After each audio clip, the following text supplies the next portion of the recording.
Armando Riesco from The Happiest Song Plays Last, and you're listening to Rabbi Sol Solomon on Dave's Gone By on UNC Radio. Oh, shalom, shalom, everyone. This is Rabbi Sol Solomon from my beautiful temple, Sons of Bitches in Great Neck, New York, and I am so excited to be talking to a New York actor-type person. He's just on the cusp of breaking big, very probably, because at the moment, he's in two different things. He's in a show, a major off-Broadway show called The Happiest Song Plays Last at the Second Stage Theater. It's the third part of a Pulitzer-winning trilogy of all things, and also our guest, Armando Riesco, is in a movie called Adult World. Ooh, sounds naughty. With John Cusack and Emma Roberts. This man has also already worked, even though it's early in his career. He's worked with Oliver Stone. He worked with Zach Braff in the movie Garden State. He's worked with the Farrelly brothers, those funny guys who make the movies. So it is very exciting to talk with someone who is not even from this country. He came over from Puerto Rico when he was young. So although as a small, little, scared Jew, I'm usually terrified of Puerto Ricans, I am thrilled to have in the neighborhood with us Armando Riesco. Shalom, Armando. Shalom.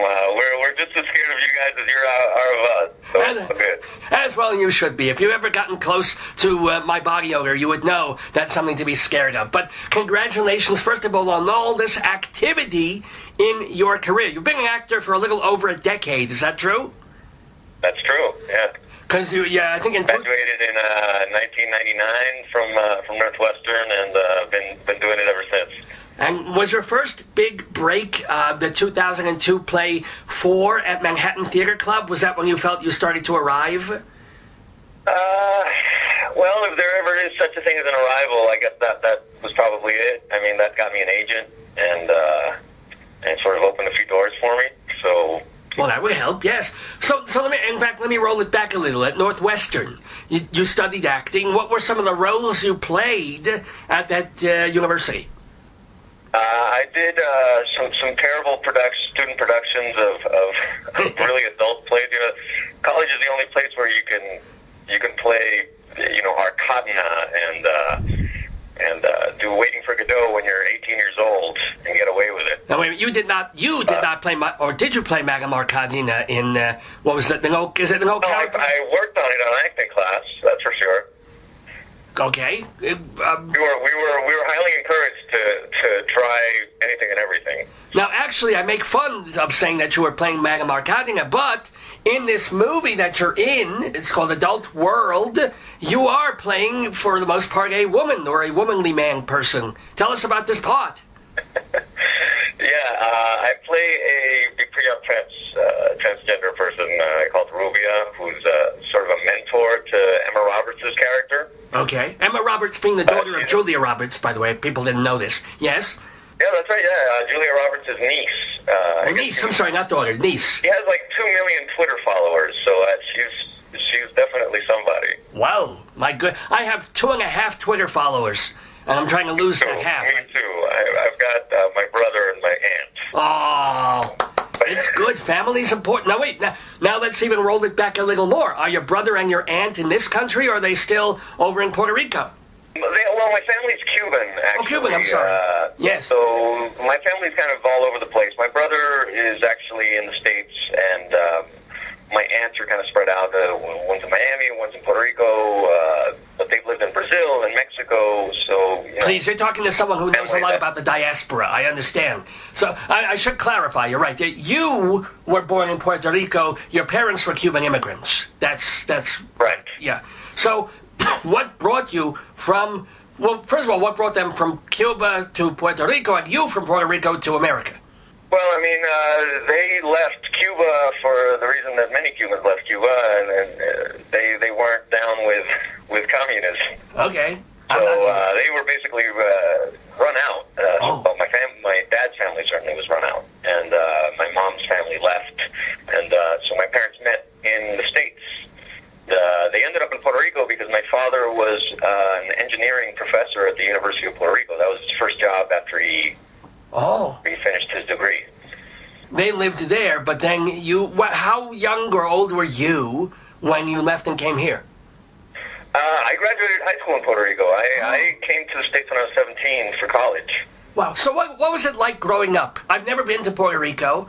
I've been to the Bahamas once, and that was a horrible vacation, but we won't go there. So what was different? What was it, for an American who's never been there, what is Puerto Rico like on a day-to-day basis?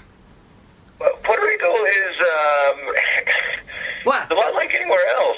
It's just a place, you know. I mean, yeah, it's sunny and there's beaches, and I think the tricky thing is when people exoticize it. But when you grow up there, and this is true of growing up in Hawaii or anywhere else, it's that yeah, it's beautiful and there's mountains and there's sun and there's beaches, but it's just a place with schools and parents with rules and. Does everybody speak Spanish, or is it English or Spanish there, or both, or what? Spanish. No, Spanish. Spanish, okay. Sure. Yeah, I learned English. I mean, we took English class, but everything else was in Spanish. All the books were in Spanish. When they did West Side Story at Northwestern, when they always turning to you during the Puerto Rico song and then going, "Oh, are we doing this right?" Maybe not. Well, funny you say that, because when I first got to the dorm, there's a guy across the room from Massachusetts that looked at me. He was like, "Where are you from?" I said, "Puerto Rico." And he was like, "Where the hurricanes are blowing?" He started singing, which I'd never heard of that musical. Oh! I was like, "What are you talking about?" And then you punched him, and then he started explaining. Okay. Yeah, and then I took out my knife and cut him. And you know, in all honesty, I look like more of a jet than I do a shark. Anyway, I mean, I've got white skin, red hair. So Wait, I don't see that on the picture. You don't have red hair, do you? For real? Do you dye it? I have absolutely red hair. Yeah. Really? Oh yeah, I'm not dyed at all. You know, Rabbi, my family was Jewish at some point. Oh wait. Believe it or not, they were Sephardic Jews that came over from Spain. All of them on both sides? No, my dad's side. On your dad, so you're half Jewish on that side. Well, what were you raised as? I was raised completely Catholic. Ah, damn it. In Puerto Rico, yeah. Oh, well.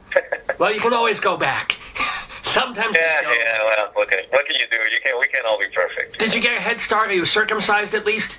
I am, thank God. Thank you, God. Thank you. All right, there's hope. There's possibilities for redemption in what we're doing. But how did you find out that part of your family was Jewish, or it was an open thing? It wasn't anything. Well, no. The last name, basically, you can see it in the name. Riesco. That it was a name. Yeah, it was a name that was changed. From what? Rieskowitz? Probably. You know, it's, when they said either change or leave. Oh. Changed. So wait, do you know what it was before? Actually, don't know. No. Oh. I haven't done that much research into it. But and your first name is Armando. Did they take the A from a dead relative, or how did you get your name? Armando. Well, I'm Armando the Third. Oh. That's very good. Yeah. So my dad and my grandfather were Armandos, but I don't know where the original idea came from. So, do you ever do that? Do you ever feel real hoity-toity and put the Roman numeral 3 after your name? No, because it ends up being a total pain. You know, just the fact that in Latin America, a lot of people have two names, right? They Armando Jose Riesco, Armando something Riesco, and I don't have a second name, but I have the third. I have Armando Riesco the Third. See? So on my IDs from down there. When I came here to switch my IDs to get my Social Security card, to the passport, whatever, it's always a big problem because they're like, "Well, you're not Armando Riesco." Oh. So the Third. I got you. Oh, and it's like, no, I'm. Actually, technically, since you're from that other country, you should be Armando Riesco El Tres. That's what they should call you. El Tercero, yes. Tercero. Oh, right. My Spanish is not... I know about 4 words, and 3 of them I can't say on the radio. Tercero is now my 5th word. Thank you. You're teaching me words here. This is exciting. I'm talking with Armando Riesco. He's off Broadway in the show The Happiest Song Plays Last at the Second Stage Theater. He's also in the film that we mentioned, Adult World. Now, I do want to ask, and then this is the only kind of touchy subject, besides your circumcision, which you dealt with very, very nicely, I think. But in this movie that you're playing, you are playing, as you say, a pre-op transsexual, kind of a drag queen sort of person, which a couple of the reviews say, one says you nicely underplay the role. You got a review, I don't know if you read, do you read the reviews? I read some reviews, not all the time, but sometimes. Well, you would have liked to have read this one. Armando Riesco does a terrific turn here as store patron and drag queen Rubia with a performance that balances both the humor and humanity of the character expertly. That happens to be from Paste magazine, so a lovely review there. However, there are other reviews for this movie that point not so much to you, but the character you're playing as a cringe-inducing use of a minority character. Oh, my. Yeah, it's one of those that they put in there to educate the white people who are, quote-unquote, the stars of the show. Did you feel any of that in doing the role or trying to avoid any of that? Do you sometimes feel with your name, with your background? And to be honest, it sounds to me like whoever wrote that review is probably really touchy. I mean, everyone's obviously entitled to their own opinion, but I feel like, they might be a little, they have a lot of guilt or something, and who doesn't feel like that's what they, because the character is not meant to be that at all, Well, in auditioning for, I'm sure you do for TV and movies, you have an agent now, do you run into the thing of that when you're first starting out and you're black or Hispanic, all you go up for is drug dealers and pimps and criminals and etc. and background people? I mean, are there roles that you've turned down or have been confronted with there where you're like, oh, come on? Well, yes and no. It's a tricky subject, obviously, and obviously you're aware of that. Otherwise, you wouldn't have brought it up like you did. But I had played certainly. On Blue Bloods, I just played a Dominican guy who takes over a courtroom with a gun, and he's waving a gun around, he's angry as hell, I auditioned for that role. I did not get it. So there you go. You didn't get it, though. No, I did not. I thought I saw you in the room. They cast me as a corpse in the show. That's all I got. But at any rate, then again, I've also played neurosurgeons, and it's a balancing act, but I think things have gotten much, much better, and it doesn't help to really just focus on it and be stewing in anger about it every day. And I certainly don't do that. I mean, it's just... Oh, I stew with anger most of my days. That's what keeps me going. Oh, I live for anger and rage. But at the same time, have you ever done a role that you didn't feel good about?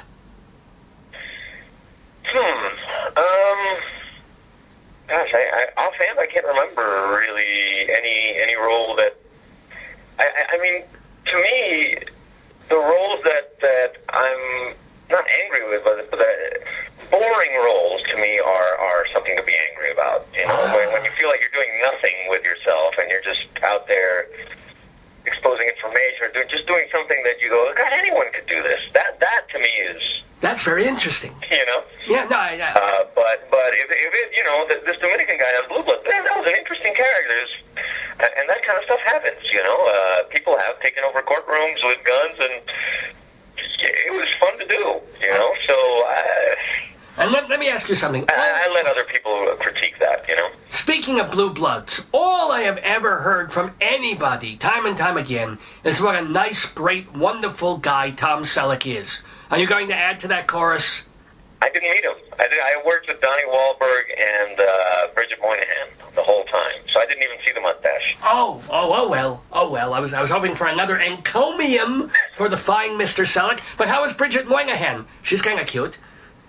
She's a little bit cute. She's lovely. And then the other guy, the new kid on the block, is quite the character, man. He's a riot to work around. He kept the set really light and loose, and he was hilarious. That's good, because sometimes, when you're stepping in and you're not a regular main character on the show, it's a very weird situation, because everybody's got their tight little family, and you're trying to blend in for a week. And then you're out. Sometimes, yeah. And sometimes you walk into those sets and you feel the tension right away, and it's awkward as hell, and no one, the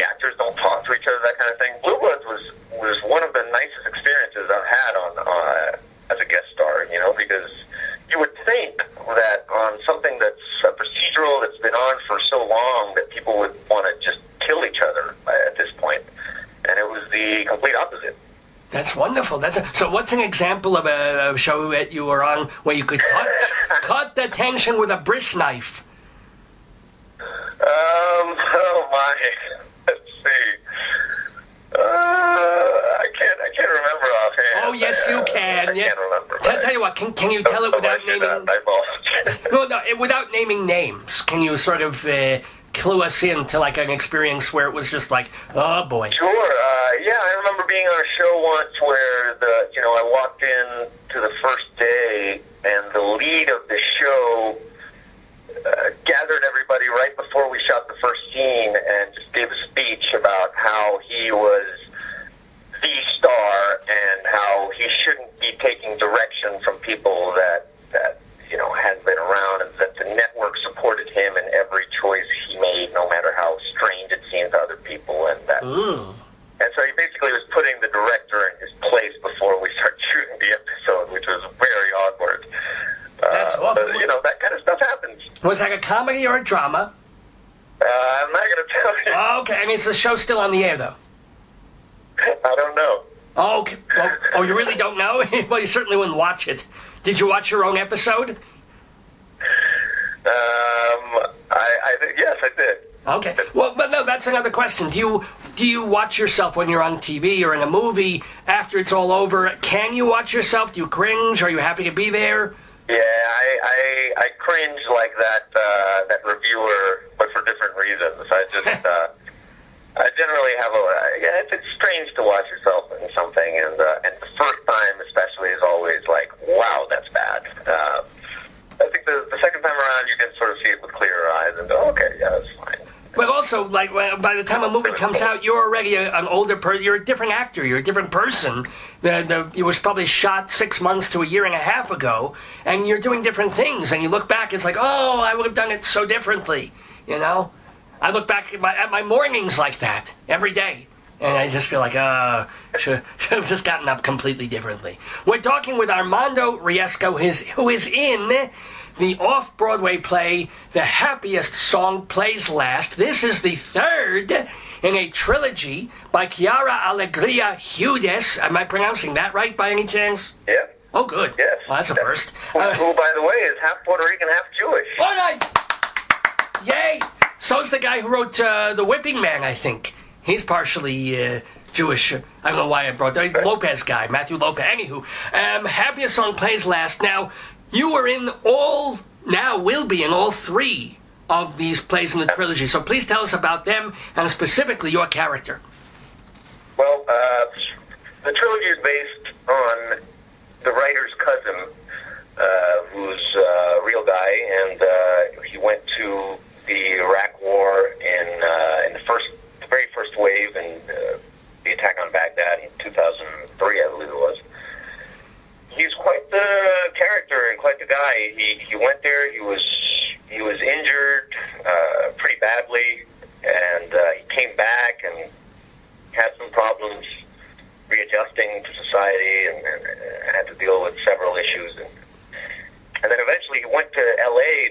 to try his hand out at Hollywood, and he got hired as a military advisor on a big movie that shot back in the Middle East.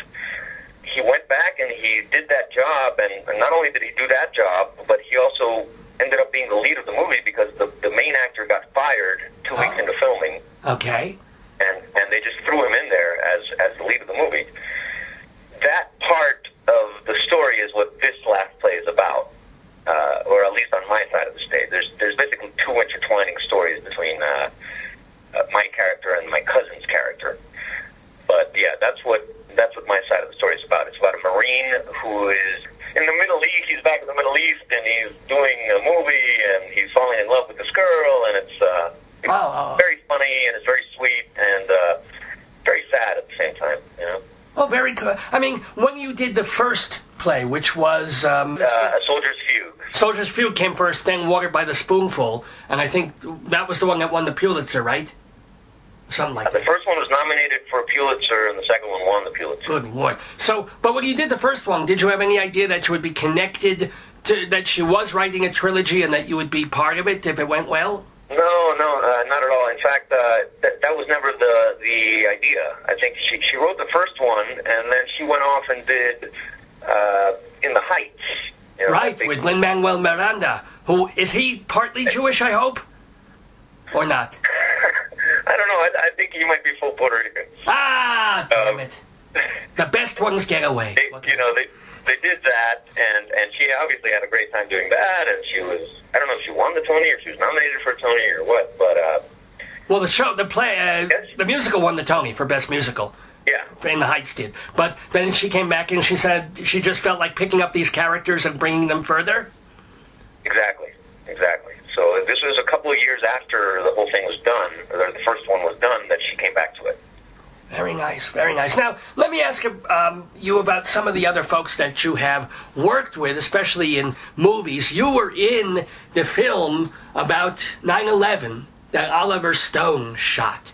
What was it now? He seems like a character. What was it like working with Oliver Stone? He is a character. He's very intense. He knows exactly what he wants, and he doesn't take lunch. I remember that was a pretty interesting. It looks like he does. He's not exactly Karen Carpenter. Okay.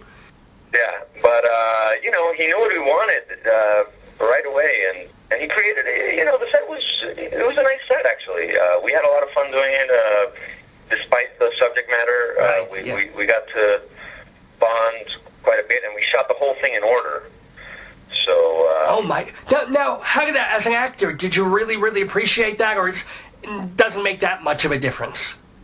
Oh no, I think it makes a huge difference. I think that's the only time I've ever gotten to do anything like that. In fact, when I did Che with Soderbergh, we shot the whole thing backwards because they wanted us to have the beard and the hair, and then slowly start cutting it down and shaving it down slowly.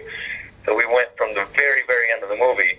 So I got there the first day, and it was like, all right, so Armando, you've been shot through the shoulder, you've had a fever for 9 days, and you've been drinking horse soup. I was like, what? I can't act this, dude.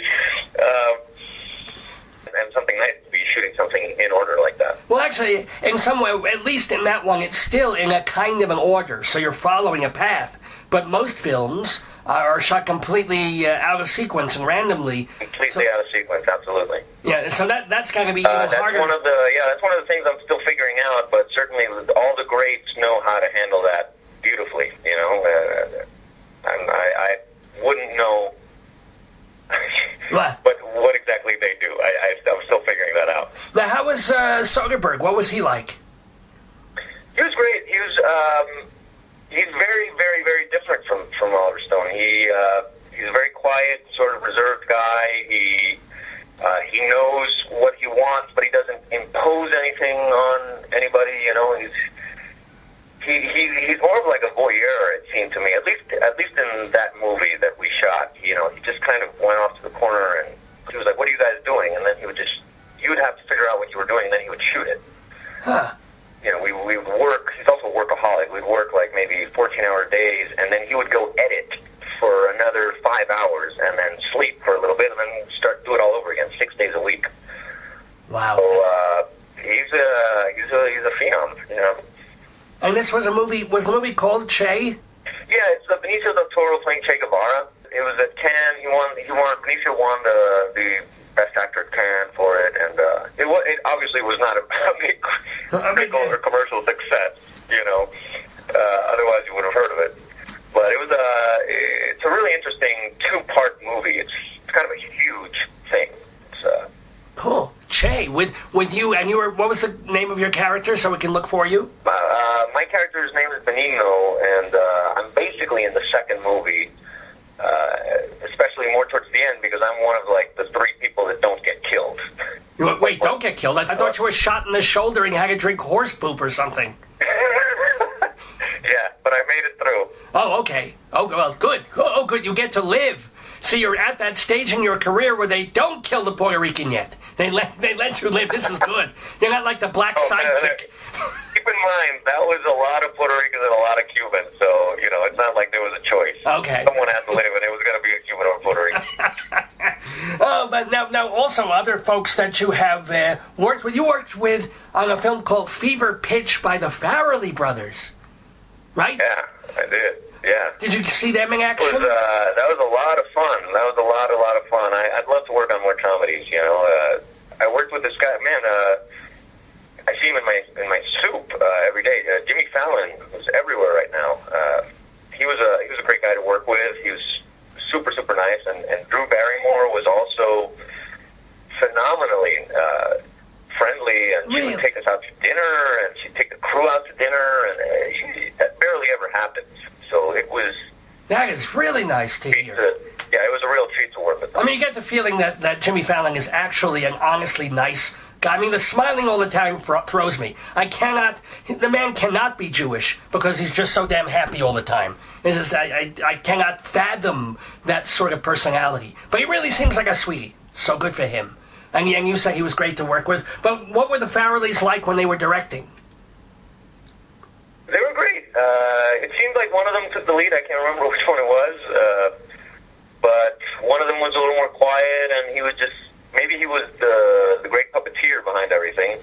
But there was one guy who would come and give all the notes and sort of stage everything. And the other guy was back in Video Village, just making sure that everything was right on the screen. But they were great. Now we're talking about... I thought it was a really good movie. The directors that Armando Riesco has worked with. Here are some of the actors that you have dealt with. Speaking of theater, too, John Cullum. He was in a movie you were in. What was it like working with a legend like John Cullum? What? He's amazing. He's amazing. You know, in the editing process of this movie, I think, unfortunately, he got a little chopped down, which is too bad because I saw a lot of the scenes that he did, and he was just hilarious. Him and Cloris Leachman, by the way. Right, I was going to say, Cloris Leachman, they're both in Adult World, by the way. That's the movie we're talking about. Yeah. So they had a bunch of scenes, and I guess, you know, probably for length or something, unfortunately, they got chopped down a little bit. I did as well. But they were phenomenal. I love working with older actors, like older veteran actors. That's the best, you know. I always talk about watching. I did National Treasure with John Voight. John Voight! He would always go to the Jewish telethons. Did you ever watch him on the Chabad telethons every year? Probably not. I did not. He would dance with the rabbis. John Voight, we love you, John Voight. Well, how was he on the movie? Was he very nice? He was unbelievable. Well, not only was he nice, but he was, to me, like, I learned a lot just from watching him for a couple of days because he'd be in character. He would start a scene like 30 seconds before they called action. And he'd just be mumbling to himself and walking around and doing all kinds of things. So they wouldn't even call action. They would just kind of start shooting eventually when he was already there and doing what he needed to do. But he would just very organically kind of thrust himself into the scenes, which was, I don't know, I've never seen anyone else do that. Wow. Something like that. The organically thrusting John Voight. God bless him. God bless him. And also, well, now, someone else on that movie, this movie that we're talking about was National Treasure, Nicolas Cage. Was he nuts? Yeah. Was he crazy? Was he fine? Well, should he have been in a cage? No, I actually think he's the poor guy. He's not nuts at all. I think he's absolutely... He's actually really nice. I've got to work with him several times. I worked with him 3 times because I did both National Treasures, and then I did World Trade Center with him. Oh. And so I've gotten to know. I got to know him a little bit. You know, I mean, it's hard to get to know these big movie stars because they always have a sort of shield around them. You know, which is completely understandable because it seems like people are always out to get something from them. Fair enough. In that sense, maybe you might argue that, oh, well, he's a little nuts. Well, no, I don't think he's a little nuts. I think he just has to deal with a lot of things that we don't have to deal with. Okay. But he was genuinely a very nice guy, and I think he's a fantastic actor.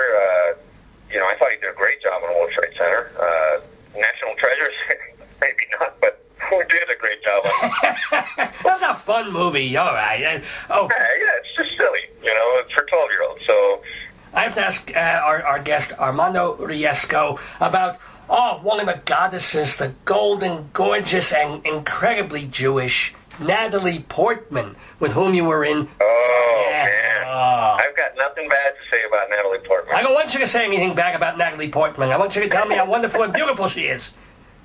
And Jewish. She's super, super sweet. Right up there with Drew Barrymore. She hung out with everybody. She, she didn't sneak off into her diva corner and sulk or I do that after my sermons. So the fact that she doesn't even do that, I think that's wonderful. See, I'm glad to hear nice things about nice people, whether they're Jewish or not, although especially if they are Jewish. Now, last question for the delightful Armando Riesco, who I will remind you is in the film Adult World. Is that out yet in theaters? Is it on video yet? Where's that? Yeah, it's an IFC, but the easiest thing to do is to get it on Amazon or iTunes. Now things come out on VOD the same day that they do it at theaters, or at least smaller productions do. And so this one you can get on your computer right now for much less than it would take you to go to the movie theater. Thank you for killing cinema. Just kidding. But also, you're something that you cannot get on VOD or whatever, and can't get on Netflix or Amazon or iTunes, is live theater. So you have to go to the second stage in Midtown Manhattan to see The Happiest Song Plays Last. It's playing through March 23rd at the second stage with Armando Riesco in this play. But let me also ask, what's on the burner now? What's next for you? What are you auditioning for, etc.? I'm just auditioning, Rabbi.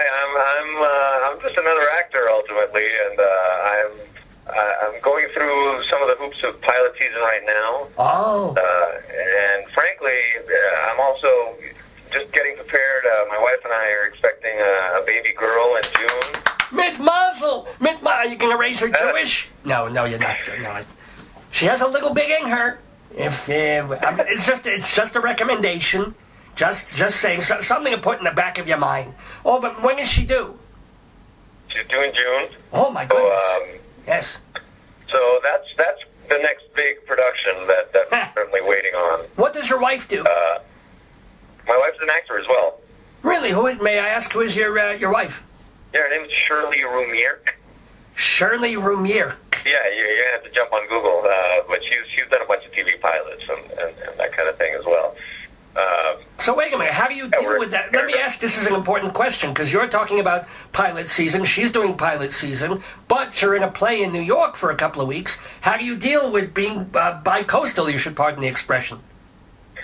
Well, listen, if the jobs come, you deal with it, you figure out a way to deal with it. Now, well, the baby probably complicate things a little bit. I'm absolutely sure they will. I have no idea how that's going to work out, but I do have plenty of friends that have gone through it or are going through it, and it seems to be working out just fine.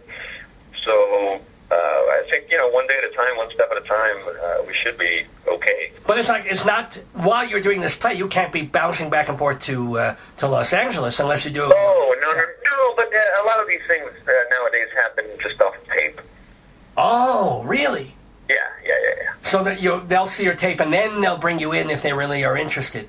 What a sea change in the way things are done. So people don't even have to be in Los Angeles all year round anymore, technically. Right. Wow. Well, I certainly wish you, more than anything else, mazel and health with your upcoming... do you have a name picked out? Not yet. We're still working on that. Could she be Armanda? Might that happen? Armanda the First. El Primero. La Primera, sorry. I get my genders mixed up. As does Armando Riesco in the movie Adult World, which you have to rent. Thank you. I knew I could segue into that. And also, of course, he's in The Happiest Song Plays Last, off-Broadway. Mr. Riesco, Senor Riesco, it has been a delight and a joy having you in the neighborhood. Thank you so much, and best of luck in everything.